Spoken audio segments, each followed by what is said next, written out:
remote islands. It's amazing how few people there are around here. Our first croc sighting. We just seen our first ever croc.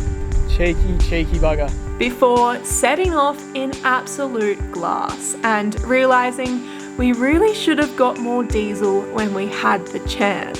We are really hoping that there will be some wind. I don't think we've got enough diesel to motor 36 hours. There's nothing quite like floating out here completely alone, doing a knot or a knot and a half with no internet for days and uni deadlines looming. There's nothing we can do but slowly inch forward, so we may as well make the most of it. Spinnaker sailing, hey? It's pleasant, unless you're in a hurry to get somewhere. That is not a dolphin! Ah! There's a whole pot of them. At this stage, I'm literally not seeing the end of when we're going to arrive anywhere. Welcome to another leg of two uni students sailing around Australia. Over to you, Rhonda.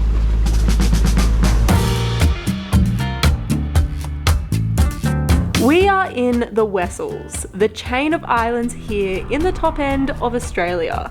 After squeezing through the tightest of all squeezes we have ever squeezed through, Hole in the wall, ladies and gentlemen. we hooked onto our first GT But he just hammered. and watched the sun fall below the horizon. On this fine morning, we are off to check out another anchorage. It's just around the corner, so let's get into it, eh?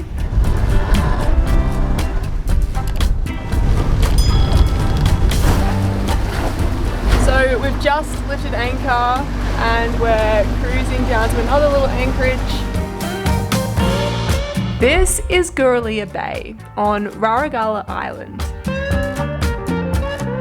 And once again, we've been pleasantly caught off guard with how stunning this place is. I'm back in Arnhem Land, eh? It's crazy. How cool does that water sound underneath these rocks? I reckon the Wessels could be up there with one of my new favourite spots. This is just insane. I think the fact that there's just no one here, like, what? I was not expecting it to just be like chronic clear water and just white sand and like even I can catch a fish. What? So good. Yeah, this area of the world is seriously underrated. It's amazing how few people there are around here. Obviously there are other cruising yachts because you can't not go anywhere and not have any other cruising yachts. But the numbers in comparison to, say, the Queensland coast is just like, I don't know, I can't do maths very well. I can't do maths, but I can give you some visuals. For example, this is just one popular bay on the Queensland coast. In comparison to here, in the Wessels, which is probably considered the most popular cruising ground in the Northern Territory, the most boats we've seen are these two. So yeah, we've been very pleasantly surprised. Honestly, just weren't expecting like white sand and blue water here in the Northern Territory. It's crazy. It's such a shame that we do have to sort of like, you know, get through it quite quickly. We have to get through it quickly because we're meant to be at uni right now. We crammed our brains out in Gove to get ahead and give ourselves a window of freedom to explore these islands and cover some big miles to Darwin before we need to settle in for exams that are looming just around the corner. One exam down, 2 to go. But for now, we're soaking up the days off, and our picnic has just been interrupted by a very large blizzard. We've just seen our first ever croc. It's just dipped back under though. It was just like a log floated to the surface and then floated back under the surface. Cheeky bugger. Cheeky bugger. We tried to get the drone up, but there is absolutely no trace of the croc, confirming just how stealthy these swamp lizards can be.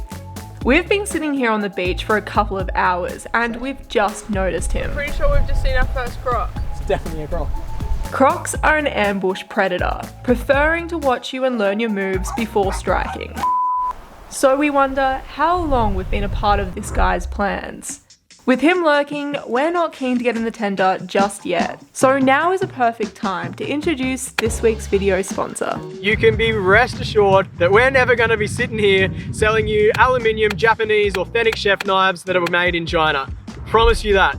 The epic thing is that we are doing this with Naming This Later, who we froth, and our whole journey up the East Coast, we've been sitting on these rugs right here, whether it be on the couch inside or on the top of rock waterfalls. We genuinely would only ever talk about a product we love and use ourselves, and we have used the heck out of these. So what really sealed the deal for us with these rugs is that they're made 100% from recycled cotton.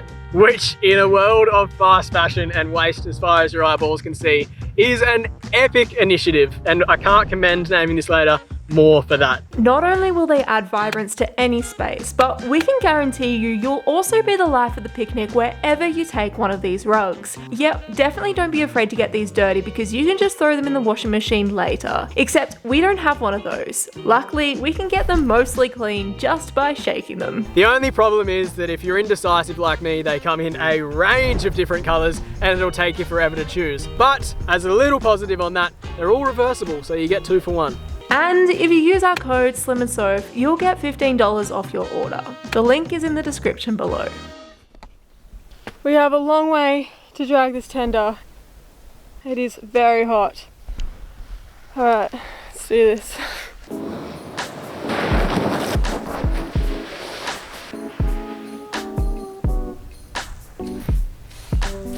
That is not what you're meant to do with a tender.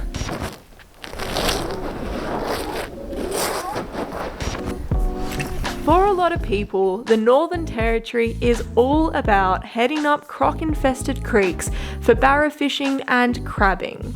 We're really feeling the lack of speed and durability of our wee fully inflatable tender. So while we'll do the quick trip to shore, we've got to do most of our exploring on our 2 feet.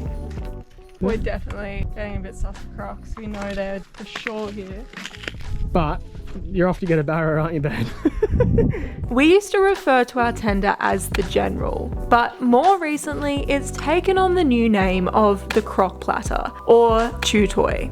So while we've had some fun trying to fish, we haven't had the best luck in this particular anchorage, and the time has now come for another sailor's early morning. It's 5 o'clock this morning and it's blowing all of 0 knots of wind. We're gonna push out of here today. Maybe. Regardless of what the wind's doing, because we need to get on the road. So might have to burn some diesel this morning. Hopefully some wind comes in eventually. It's been some days since we last had a weather report, but our recording says there should be just enough wind to keep us moving for the next couple of days. However, we've just woken up and either this is a really protected anchorage or things might have changed. Oops. Morning.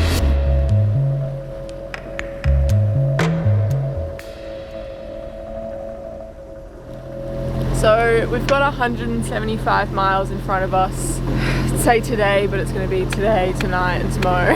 We're leaving the Wessels and we're heading to North Goulburn Island. We are really hoping that there will be some wind because I don't think we've got enough diesel to motor 36 hours. This is crazy.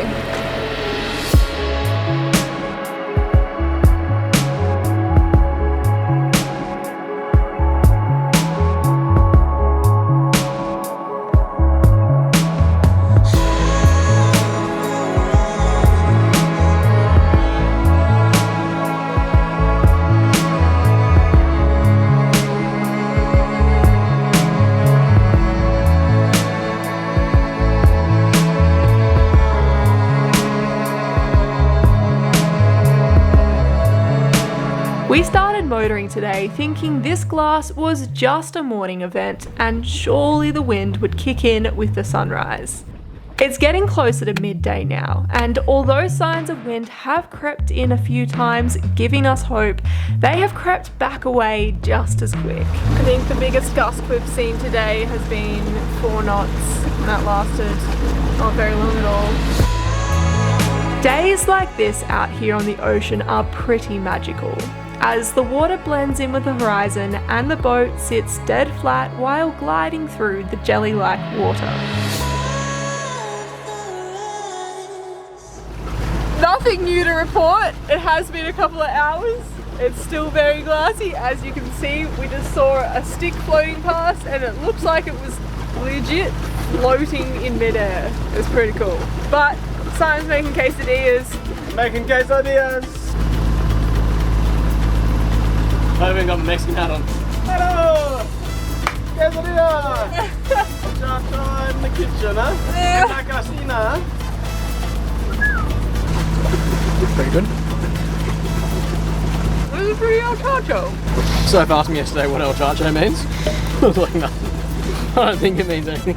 El Chacho. El Chacho. When there is no wind and waves out here, it's hard to describe the complete silence of the ocean. The only thing we can hear is Nakama's trusty diesel engine. The only one doing anything around here today. We had one job, to keep him topped up with fuel. It's a long way to go without wind. Our last fuel up was back in Cairns, which is now over 800 nautical miles behind us, which speaks of how exceptional the sailing has been this season. I think that's our land speed record, 10.2 knots. Up until now. We just put the boat into neutral to see if there was anything going on. We've got about 5 knots of true wind at 120 behind us. We just sort of got the head sail out to see if we could move anywhere, and we're sitting on 2.9 knots, which is not as bad as we thought. And then if we get set up the main right, then let's just try and cruise like that, hey? See how we go for a bit. Really? And while we might catch the bottom of the ocean with the lure, I'm not going to catch a fish at 2.5 to 3 knots, so I'll get this in. 3.1 knots. We are getting there. We are doing it. It's pretty amazing not hearing the engine. It's just like a breath of fresh air.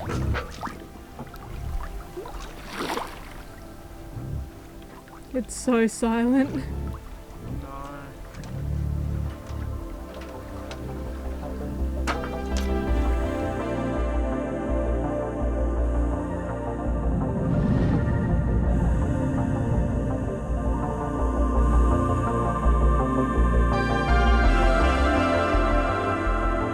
Although we wanted to push ourselves as sailors, and here we are doing that, we are now starting to wish we topped up the tank, with Darwin now being our next fuel stop, and not knowing when or if the wind will increase.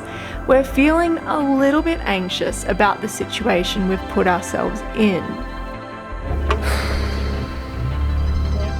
Sailing really does put your life in the hands of Mother Nature, which most of the time doesn't align with our deadlines.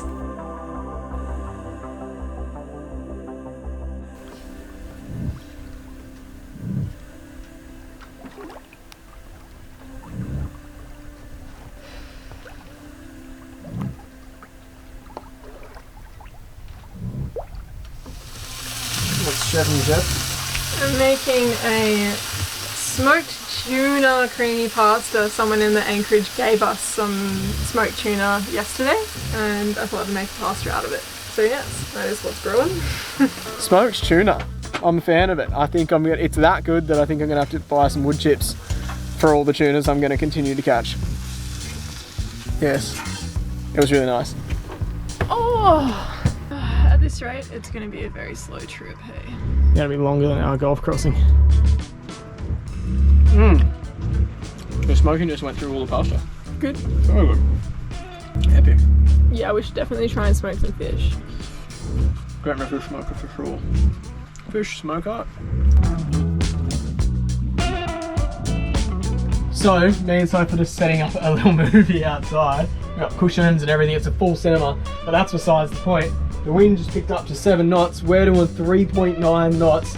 And for the first time all day, it's not happening anymore. It must have been like when we were going real quick, but I heard water ripple past the hull when the engine was off. You can probably barely see me, but yeah, hopefully you can hear the excitement in my voice. We are doing 3.8 knots. We are hawking. We might actually get there at this rate. Anyway, look at our little movie theatre. What are we watching, babe? Brickleberry. Luxury Nakama style, eh? Movie time. There was a bit of action throughout the night. This was the brief moment we were goose-winged with some wind. Oh, I'm tired. By morning, things were a little different again. We have about 60 miles to go, so we're not doing too badly, but it is 7:30 in the morning, and 60 miles at 5 knots is 12 hours. 60 miles at 3 knots is 18 hours, and we're sitting on about 3 knots. I don't think we'll ever get in.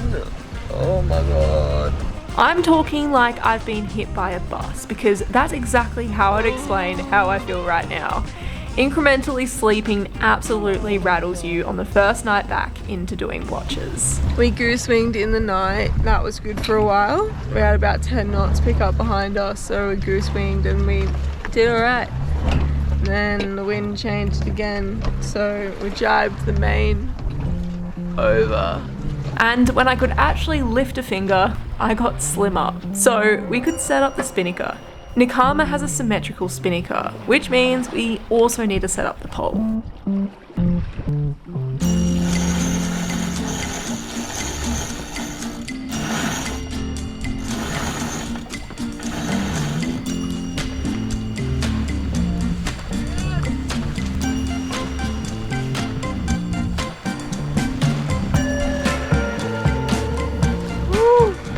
Our biggest sail, Small, is doing a really good job. We've literally got 6 knots of wind behind us and we've managed to get up to 3.3 knots, that's good. Yep, this is Small, our biggest sail in the locker. An absolute nightmare to contend with sometimes, but in conditions like these, we're grateful for her. In such light winds, the other thing that looms up here, right by the equator, is the heat. We're feeling a bit dusty, so we're gonna cool off, revitalize, and wake up via a bucket of cold, salty water to the head. You also have to remember that it's just us and a blue horizon for miles and miles. So what sailor, nay, any human, wouldn't take an opportunity to spend a bit of time in the birthday suit?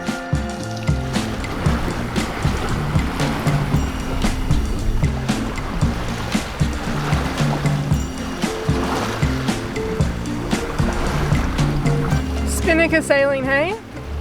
It's pleasant, unless you're in a hurry to get somewhere.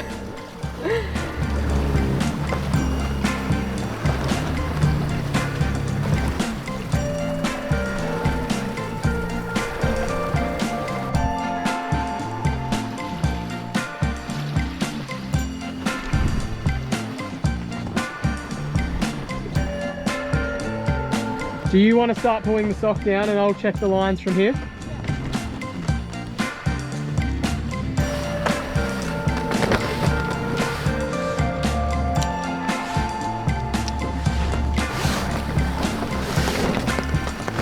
Alright, we've just pulled in the spinnaker because the wind has completely died off and we're doing about 2 knots. And we're going to try and motor for a little bit. Oh, we don't want to be out here all week. Yeah, at this stage, I'm literally not seeing the end of when we're going to arrive anywhere. So, let's do it.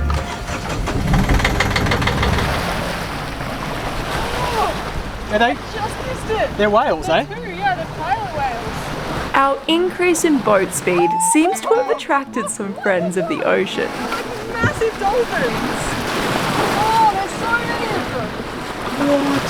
There's like a pod of whales. No way!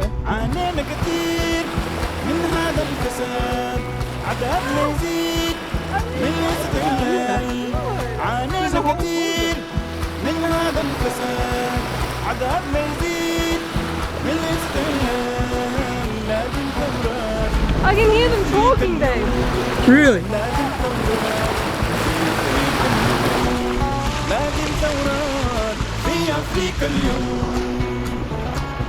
That is not a dolphin! These guys are not our usual company on the bow, but they sure know how to put a show on.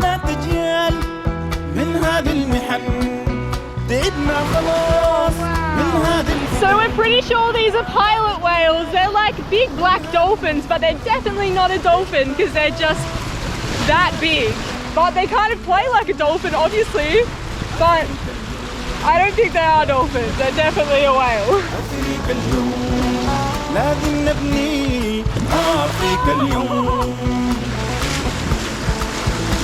Well, that was very cool. If you thought it was cool and the rest of the episode was cool, make sure to subscribe and like and drop us a comment below. That was so practice go. You can probably see why Simon always does the subscribe pitch. Oh, but on top of subscribing, if you're that keen, we got heaps of stuff to fix in Darwin when we arrive there, including our tiller and some other things. So feel free to check out our Patreon page after you've hit subscribe. Over to you, Rhonda. Alrighty, so we're only 19.5 miles away now from our intended destination. Coming up on 6 o'clock now, so we'll probably be in around 9ish. Simon's cooking some dinner. I think he's got a stir fry on the stove, which I'm keen for. It's not ready yet. Almost. It's like al dente, but no one likes rice noodles al dente. We ate our noodles while slowly inching towards our destination, and just before the sun set, we noticed something in the distance. We have eyes on land. However, we are not there yet. Darkness engulfed us.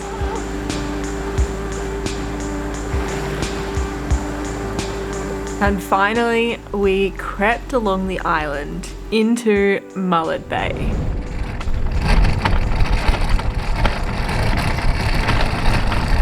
We made it. It is quite pleasant in here. And a cat on the roof. Straight into it, aren't you, Chili? Whenever we rock up, she does it every night, she'll do a perimeter check, but whenever we rock up to a new place, Chili does a very thorough perimeter check for us. Get out of it. No. Well guys, we'll leave it there for this week. As always, thank you for tuning in, and a massive shout out to the generosity of our patrons that make each and every episode possible. Join us next week as we keep racking up ocean miles, inching closer to Australia's northernmost city. Evolutionary masterpiece, this little bad boy right here. Cheers guys, we'll see you all next week.